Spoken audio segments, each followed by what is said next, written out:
Hello friends, joyful living tips by Sunita Ahuja में आप सभी का स्वागत है। कैसे हैं आप फ्रेंड्स? आज मैं आपको एक छोटी सी कहानी सुनाती हूँ। कहानी है एक छोटे परिवार की, जिसमें एक हस्बैंड, वाइफ और उनकी एक प्यारी सी बच्ची है, होगी कोई 7-8 साल की। फ्रेंड्स, जो हस्बैंड है वो ऑफिस जाता है और वाइफ एक स्कूल में पढ़ाती है।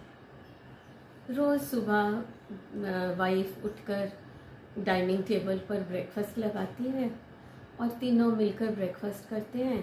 उसके बाद हस्बैंड अपनी बेटी को लेकर स्कूल छोड़ते हुए ऑफिस चला जाता है। एक रोज़ बेटी के हाथ से डाइनिंग टेबल में दूध गिर जाता है और वो दूध उसके पापा के कपड़ों पर गिर जाता है। पापा को एकदम गुस्सा आता है। वो ज़ोर से बेटी को डांट लगाते हैं, क्या है तुमको अक्ल नहीं है। और उसके बाद वो अपनी बीवी को भी डांट लगा देते हैं, तुमने इसको बिल्कुल नहीं समझाया कि डाइनिंग टेबल पर कैसे बैठा जाता है। और गुस्से में अंदर जाके कपड़े चेंज करते हैं और जल्दी में पर्स भूलकर अपनी बेटी को छोड़ते हुए चले जाते हैं ऑफिस में कलीग्स की ग्रीटिंग्स का ठीक से जवाब नहीं देते, स्टाफ को नहीं अच्छे से मिलते और इसी तरह गुस्से में ही रहते हैं। फिर काम भी अच्छे से नहीं होता और बॉस से भी डांट पड़ती है। खाना खाने के लिए जाते हैं तो पैसे नहीं हैं पास में, तो भूखे ही रहना पड़ता है। और इन सारी चीज़ों के लिए वो अपनी बीवी और अपनी बेटी को दोषी मानते रहते हैं।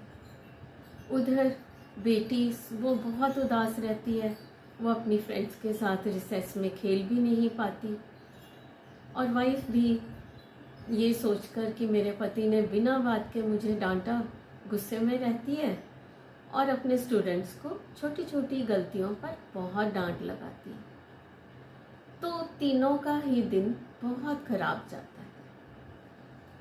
फ्रेंड्स, क्या इसकी वजह सिर्फ वो दूध गिरना था? हम रिएक्ट करते हैं इन अलग अलग चीज़ों से, जैसे बाहरी चीज़ों से हमारे को नुकसान होता है, उदास गुस्सा आता है, तो हम उससे अपने आप को विक्टिम मान लेते हैं। अब मैं आपको इसका दूसरा वर्जन सुनाती हूँ।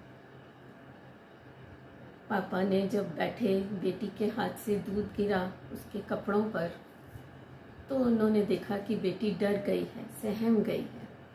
उन्होंने उसको प्यार से समझाया कि बेटा तुमने जानबूझकर नहीं किया, आगे से ध्यान रखा करो।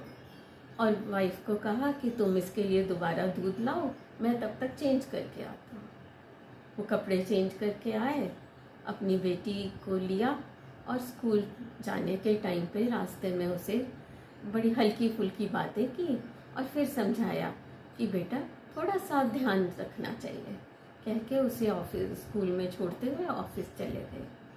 और आम दिनों की तरह अपने कलीग से भी अच्छे से मिले, स्टाफ की भी ग्रीटिंग्स एक्सेप्ट किए अच्छे से और दिन उनका अच्छा गया।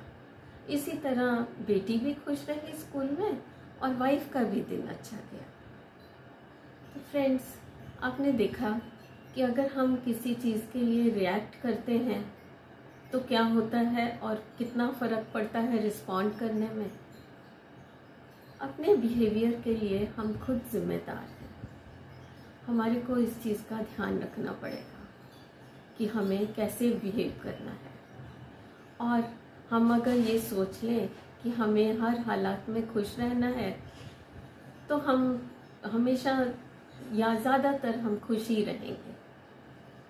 आप ये देखिए, अगर आपका परिवार में या ऑफिस में कुछ आपको किसी बात पे गुस्सा आता है, तो आप एक बार ठंडे दिमाग से सोचिए कि गुस्सा करने से क्या ये बेहतर हो जाएगा या प्यार से समझाने पे ज़्यादा ठीक रहेगा। तो फ्रेंड्स, मैं यही कहूँगी कि आपको यही ठीक लगेगा, जो ठीक लगे आप वो कीजिए और खुश रहिए। तो आज के लिए इतना ही। आशा करती हूँ आपको अच्छा लगा होगा।